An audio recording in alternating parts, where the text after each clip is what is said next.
Halo, selamat datang di channelku. Terima kasih sudah buka videoku ini. Teman-teman, di video kali ini aku ingin sharing cara mengajukan pinjaman di aplikasi KTA Kilat. Ini nominalnya bisa sampai, limitnya bisa sampai dengan 8 juta teman-teman ya.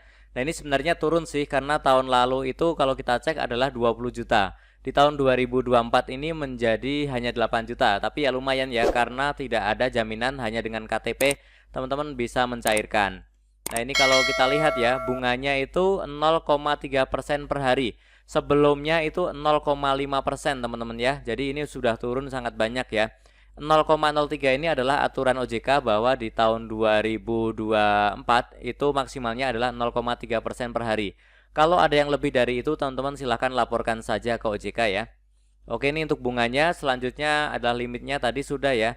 Kemudian di sini tenornya itu bisa sampai dengan 120 hari. Kemudian juga pelunasan bisa kapanpun teman-teman ya kalau di sini ya. Jangka waktu panjang dan nanti bisa bisa dilunasi sebelumnya. Nah, kalau untuk pinjol yang lain itu bisa juga dilunasi sebelumnya ya, kayak isi cash atau yang apa itu ya, rupiah cepat atau apa ya. Tapi biasanya kalau dilunasi cepat malah limitnya turun. Itu kurang tahu penilaiannya seperti apa ya, tapi malah seperti itu. Oke, selanjutnya adalah untuk yang pendaftaran yang seperti saya sebutkan ya, hanya dengan KTP, tidak perlu surat jaminan misalkan BPKP atau sertifikat atau apapun ya, tidak perlu. Kemudian waktunya pun hanya 5 menit beres. Nah, kemudian untuk datanya itu aman dan terpercaya. Dilindungi datanya, jadi tidak akan disebarluaskan ataupun tidak disalahgunakan. Seharusnya seperti itu. Tapi dari tadi saya belum lihat logonya OJK di sini teman ya. Di sini baru ada logonya AFPI ya, Perhimpunan dari Fintech Indonesia ya. Tetapi kalau kita cek di websitenya adalah pendanaan.com. Di sini kita bisa baca ya di bagian bawah itu pengajuan sederhana dan cepat yang berizin dan diawasi oleh Otoritas Jasa Keuangan Indonesia. Jadi memang ini pinjaman ini juga merupakan pinjaman yang legal, diawasi oleh OJK. Kalau tahun lalu itu sudah pasti muncul logonya OJK, tapi tahun ini kok saya lihat nggak ada logonya OJK ya. Tapi kalau kita cek di websitenya, ini masih muncul sih. Masih diklaim terdaftar dan juga diawasi oleh OJK. Oke, untuk teman-teman yang masih tertarik dengan yang ditawarkan oleh KTA Kilat, teman-teman bisa install aplikasinya di Play Store saja. Saat ini hanya di Play Store kita install ya, logonya yang seperti ini. KTA Kilat Strip Pinjaman Uang ya. Ini kita install dari PT Pendanaan Teknologi Nusa ya. Ini kita install. Nah, setelah kita install, kita bisa buka aplikasinya nanti seperti ini. Oh ya, sebelumnya teman-teman silahkan baca ini dulu ya.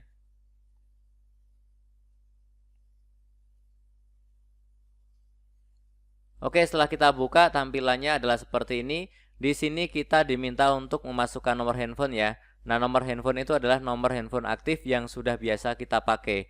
Kalau kita mencoba menggunakan nomor handphone baru untuk kita pakai untuk pengajuan, kemungkinan besar akan ditolak, atau kalau misalkan diterima itu limitnya akan kecil teman-teman ya. Tapi kita harus pakai nomor handphone yang syukur-syukur sudah kita pakai lama dan aktif ya. Kita masukkan nomor handphone, kemudian juga kita masukkan kode verifikasi yang masuk ke SMS di nomor yang kita masukkan ya. Kemudian kita klik daftar sekarang. Nah, setelah itu ini sudah saya tutup ya, nomor handphone dan kodenya. Kita klik daftar sekarang. Setelah itu kita diminta untuk membuat password atau kata sandi ya. Kita masukkan terdiri dari 6 karakter ya, kombinasi antara huruf dan juga angka. Silahkan dibuat. Ini akan kita pakai untuk nanti login ulang ya. Login ulang ke aplikasi KTA Kilat ini ya, nanti menggunakan nomor handphone dan juga password yang kita buat ini. Oke, teman-teman silahkan buat, kemudian klik OK. Nah, selanjutnya adalah tampilannya seperti ini. Nah, di sini tidak ada informasi lain ya, sebenarnya sama seperti yang di depan tadi. Kita langsung saja klik ajukan sekarang. Kemudian di sini ada beberapa data yang harus kita isi ya. Ada informasi pribadi, pekerjaan, kontak darurat, informasi bank, dan juga informasi identitas. Kita ini klik satu-satu ya untuk pengisiannya. Yang pertama adalah informasi pribadi, itu status perkawinan, kawin atau belum kawin, kemudian pendidikan terakhir, kota tempat tinggal, jangka waktu, tanggal ya, kemudian status tempat tinggal, kemudian alamat tempat tinggal, dan juga WhatsApp ya, isi nomor WhatsApp kita ya. Kalau misalkan sama dengan yang dipakai untuk pengajuan ya nggak apa-apa, kita isi lagi ya. Oke, seperti itu. Kemudian kita klik lanjut. Nah, setelah itu adalah untuk data perusahaan, itu nama perusahaannya apa, industrinya bergerak di bidang apa ya. Kemudian silahkan isi yang lainnya ya, seperti pekerjaannya, tanggal penerimaan gaji kapan ya, kemudian pendapatan bulanannya berapa, gajinya berapa.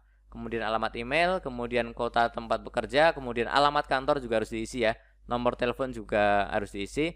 Oh ya, untuk nomor telepon kantor ini sifatnya sebenarnya opsional, tetapi kalau kita isi ini bisa meningkatkan batas kredit yang akan diperoleh ya. Silahkan diisi atau tidak, silahkan. Kemudian kita klik lanjut. Nah, di sini adalah kontak darurat. Teman-teman silahkan isi 2 kontak darurat. Hubungannya apa, kemudian namanya siapa, dan juga nomor handphonenya. Nah, kontak darurat ini sesuai aturan OJK tidak boleh dipakai untuk menagih, tidak boleh dipakai untuk menitip, diminta menagih itu juga tidak boleh ya. Hanya boleh dipakai dihubungi oleh pinjol itu misalkan si peminjam tidak bisa dihubungi, ingin menanyakan keberadaannya bagaimana seperti itu ya, tidak boleh untuk menagih. Oke, silakan diisi 2 kali yang berbeda ya. Kemudian kita klik lanjut. Kemudian nama bank. Nah, nama bank ini harus kita isi untuk kita pakai untuk menerima dana dari KTA Kilat ini ya. Kita masukkan nama banknya apa, kemudian nomor rekeningnya kita isi 2 kali ya. 2 kali itu maksudnya konfirmasi, isinya nomor rekeningnya harus sama. Oke ya. Nah, ini namanya yang harus kita masukkan. Rekening di sini adalah rekening milik kita sendiri, tidak bisa pakai rekening orang lain, atau orang lain ingin mencairkan dengan menggunakan KTP kita kemudian cair ke rekeningnya juga tidak boleh ya. Jadi KTP dan juga rekeningnya harus sama identitasnya. Kita klik lanjut kalau sudah. Selanjutnya adalah ini contoh banknya ya, banyak ya, bisa BCA, Mandiri, BRI, BNI, CIMB Niaga, macam-macam ya. Banyak sekali, tapi saya lihat ini kalau yang bank digital seperti Bank Jago, Sibank, kemudian Dana seperti itu belum bisa ya, di pinjaman Kilat ini belum bisa ya. Baru bank-bank yang bank-bank yang seperti biasa, bank-bank besar ya. Oke, selanjutnya adalah kita diminta untuk foto KTP. Silahkan difoto KTP-nya ya. Ini harus KTP asli, KTP-nya yang jelas ya, di tempat yang terang. Kemudian dipaskan sesuai nanti bingkai yang ada ya, sesuai, dan pastikan tidak terlalu jauh ataupun terpotong KTP-nya, harus sesuai. Nah, setelah diisi, setelah difoto KTP-nya nanti akan muncul nama sesuai KTP dan nomor sesuai KTP. Itu yang akan muncul otomatis ya, tidak perlu kita isikan. Tapi kalau tidak muncul otomatis berarti teman-teman harus fotokan ulang sampai jelas, sampai nanti muncul otomatis nama dan juga nomor KTP-nya. Kemudian adalah verifikasi wajah. Kita klik yang bawah ya. Nah, di situ akan diminta untuk verifikasi wajah. Nanti di situ ada instruksinya ya. Nah, pastikan dulu bahwa teman-teman harus di tempat yang terang, kemudian tidak menggunakan kacamata, masker, topi, ataupun kalau rambutnya yang panjang tidak boleh menutup muka ya. Nah, di situ nanti akan ada instruksi teman-teman ya. Biasanya akan diminta untuk gerak geleng kanan, geleng kiri, nunduk, kemudian buka mulut dan lain-lain ya. Teman-teman silahkan ikutin saja apa yang diinstruksikan di proses verifikasi wajah ini ya.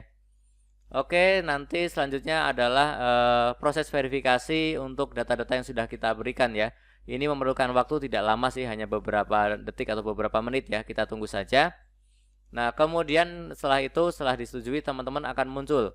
Ini adalah produknya, kita pilih produknya ya. Contohnya ini dari yang paling kecil 1,2 juta sampai 2,6 juta. Nah, ini artinya adalah kita mendapatkan limit maksimal untuk yang pertama pinjam 2,6 juta.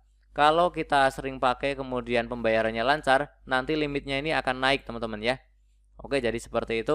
Pembayarannya itu bisa per 15 hari ataupun bisa per 30 hari ya. Teman-teman silahkan cari produk yang paling cocok, kemudian silahkan untuk dipilih ya. Dipilih, kemudian teman-teman juga nanti diminta untuk mengisi tujuannya apa ya. Tujuan pinjaman itu misalkan modal usaha, pendidikan, pembelajaran, kesehatan, pariwisata, dan lain-lain. Nah, ada informasi katanya kalau dipilih yang pendidikan itu kemungkinan cairnya lebih besar ya, tapi saya kurang tahu juga. Tapi bolehlah, silakan kalau misalkan mau diklik pendidikan ya. Oke, setelah itu teman-teman nanti akan muncul perjanjian pinjaman. Silahkan dibaca ya dengan cermat. Tapi harusnya kalau sudah sesuai dengan aturan OJK itu tidak ada yang menjebak ya, tidak ada yang memberatkan bagi para peminjam. Ini klik OK saja. Nah, kemudian akan muncul notifikasi lagi ya, proses lagi untuk verifikasi ya. Ini tidak lama, biasanya hanya 1 menit ya. Kemudian jika pengajuan Anda disetujui, dana akan segera dicairkan setelah Anda tanda tangani ya. Oke, jadi seperti itu. Oke, setelah itu akan muncul seperti ini ya tampilannya ya. Nah, ini artinya sudah berhasil ya, teman-teman tinggal tracking aja. Kemudian juga cek ke rekening yang tadi kita masukkan ya. Nah, harusnya dananya sudah masuk ke rekening. Oke, jadi seperti itu ya cara mengajukan pinjaman di aplikasi KTA Kilat. Kita harus bijak-bijak dalam melakukan pinjaman. kita pikirkan kebutuhan saat ini dan juga kita pikirkan kebutuhan jangka panjang. Jangan sampai yang kita lakukan saat ini justru akan memberatkan kehidupan kita di hari esok. Semoga video ini bermanfaat. Tentunya masih banyak lagi informasi serta tutorial yang akan aku sharingkan di channelku ini. Jadi jangan lupa untuk subscribe, like, dan juga share. Terima kasih.